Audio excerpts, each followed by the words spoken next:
Good. Okay. Whenever you're ready. All right. My name is Eddy, and my main claim is my topic is gun control.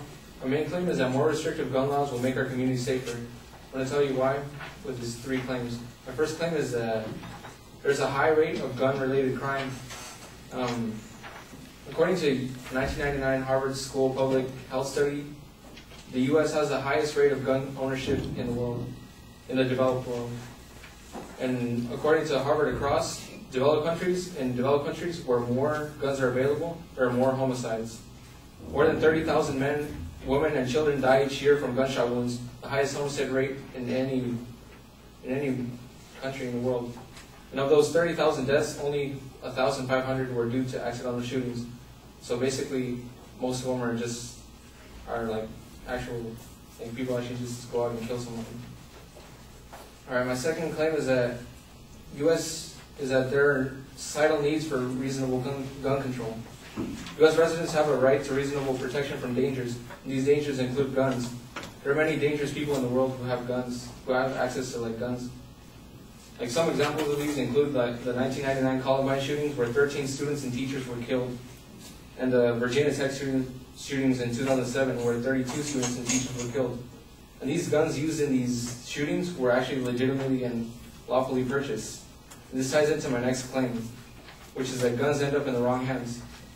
Legal ownership of guns by law-abiding citizens inevitably leads to many unnecessary and tragic deaths. Legally held guns are stolen and end up in the hands of criminals who have greater difficulty in obtaining such weapons when firearms are less prevalent in society. Guns also end up in the hands of children, leading to tragic accidents and terrible deaths, such as the ones I just mentioned. And in some states, such as Texas, gun laws are very unrestricted, and people could buy as many guns as they want. They could just walk out of the store with all the guns they want. They don't even have to do a check or anything, background check. They can just buy them and just walk out of the store. And these usually end up in the wrong hands. Some of them are smuggled into Mexico, where they're used to kill innocent people, and that violence goes back into our country. So to sum it all up, my claim was that more restrictive gun laws will make our community safer. And that's it.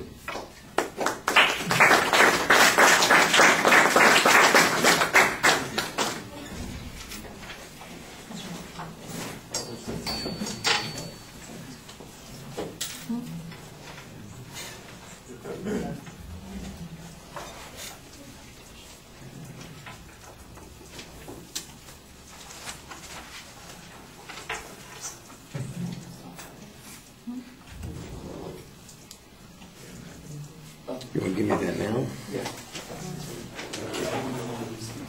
Oh. And you have a copy of the final draft? I gave it to you. You gave it to reputation. You were supposed to have two copies of the final draft, one for me and one for them. I got it. Well, you're covered, but what about me?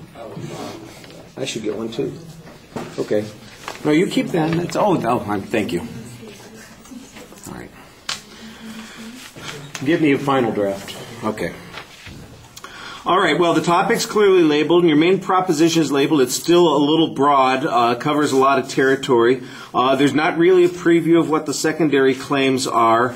You do signpost the claims as you get to them, which is okay. The first one, you develop some good factual data on the number of homicides. There is an argument here about the rate of gun ownership being related to the amount of violence, and I think you need a better source citation on this. It sounded like it was taken as an assumption without any particular proof. I'm not saying that it's not true, but I don't remember getting any source on that. On the second point, it's mostly, you've got a couple of examples that you make reference to. You do claim that the guns were legitimately purchased. I think that might be a little bit problematic with the Columbine case. I think there may be issues with the Virginia Tech case too. I'm not sure about that. But in the long run, what does it mean? Does it mean that the laws are not preventing people who shouldn't have the guns from getting them? On the very next statement, you mention in Texas, for instance, that they don't require background check. All gun sales have to have a background check it's a federal law on that one, and that Texas has different kinds of restrictions, that might be true. By the way, if all the guns are going down to Mexico, which is what you say, I'm not exactly sure how that shows that their violence in the United States is going to decline. I do like the argument about the spillback, but then you need to show that that's in fact the kind of violence that is occurring down in Texas, and you need more specific information on that. I think there's a point missing in the argument that shows that gun laws are effective at keeping guns out of the hands of people who are criminals, or that a ban on the possession of guns would have this kind of effect, and that's the point that it needs the most work. You need to have something there. I think you have pretty good audience contact, and you deliver the speech nicely to the audience as well. Thank you.